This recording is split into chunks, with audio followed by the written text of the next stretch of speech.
एक समय की बात है, एक छोटे से गांव में कवि नाम का एक लकड़हारा रहता था। वह अपने कुशल हाथों और मेहनती स्वभाव के लिए जाने जाते थे। हर दिन कवि लकड़ी काटने के लिए जंगल में जाता था, जिसे वह अपने परिवार का समर्थन करने के लिए गांव के बाजार में बेच देता था। अपने ईमानदार काम के बावजूद कवि ने एक साधारण जीवन व्यतीत किया और अक्सर गुजारा करने के लिए संघर्ष किया। एक दुर्भाग्यपूर्ण दिन, जब कवि गहरे जंगल में था, उसने एक आवाज सुनी जो उसे बुला रही थी। मदद! कृपया मेरी मदद करो, आवाज चिल्लाई। आवाज का पीछा करते हुए कवि की नजर एक फंसे हुए और घायल पक्षी पर पड़ी। यह टूटे हुए पंख वाला एक शानदार उकाब था। करुणा से प्रेरित होकर कवि ने घायल पक्षी को सावधानी पूर्वक उठाया और उसके घाव की बहुत देखभाल की। उसे एहसास हुआ कि बाज उड़ नहीं सकता और उसे ठीक होने के लिए समय चाहिए। इसलिए कवि ने राजसी पक्षी को घर ले जाने और उसकी देखभाल करने का फैसला किया, जब तक कि वह फिर से उड़ न सके। जैसे जैसे दिन हफ्तों में बदलते गए, कवि और चील के बीच एक अनोखा बंधन बन गया। उन्होंने एक साथ समय बिताया और चील उनका वफादार साथी बन गया। पक्षी की उपस्थिति कवि के अन्यथा कठिन जीवन में खुशी और सांत्वना लेकर आई। एक सुबह, कुछ हफ्तों के आराम और उपचार के बाद, बाज ने अपने पंख फड़फड़ाए, जिससे संकेत मिला कि वह एक बार फिर उड़ने के लिए तैयार है। कवि का हृदय हर्ष और विषाद दोनों से भर गया।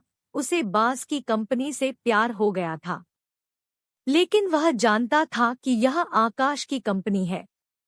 भारी मन से कवि ने दरवाजा खोला और बाज को आजाद कर दिया। हालांकि बाज ने जितनी भी कोशिश की, वह बहुत ऊंचा या दूर तक नहीं उड़ सका। जमीन पर वापस उतरने से पहले उसने अपना आभार व्यक्त करते हुए कवि के ऊपर चक्कर लगाया। निराश होकर कवि ने गांव के बुद्धिमान बुजुर्ग माधव से सलाह मांगी। उन्होंने बाज और उसकी उड़ने में असमर्थता की पूरी कहानी सुनाई।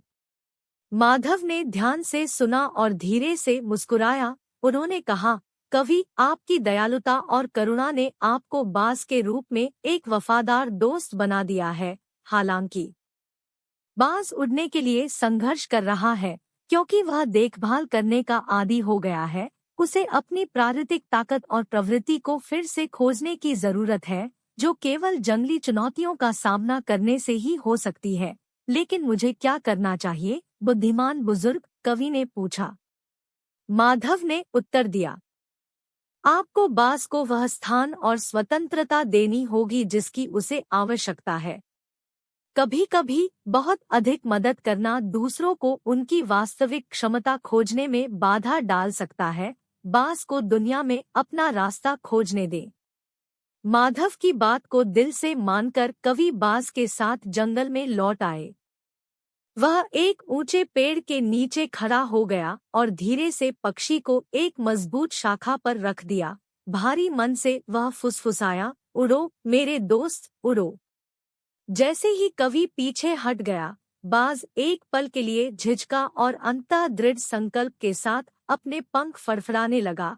वह आकाश में ऊंचे और ऊंचे उड़ता गया, जब तक कि वह ऊपर की विशालता में गायब नहीं हो गया।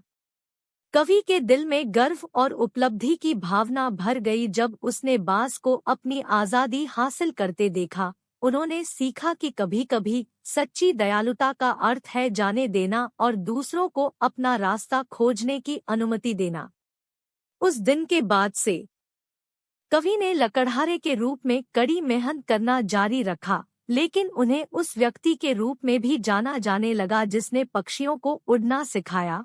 उनकी दयालुता और बुद्धिमत्ता का कार्य पूरे गांव में फैल गया और सभी को याद दिलाया कि सच्ची करुणा में न केवल दूसरों की मदद करना शामिल है, बल्कि उन्हें अपनी ताकत खोजने और नई ऊंचाइयों पर चढ़ने की अनुमति देना भी शामिल है। और इसलिए बुद्धिमान लकड़हारे की कहानी आने वाली पीढ़ियों को प्रेरित करती रहेगी।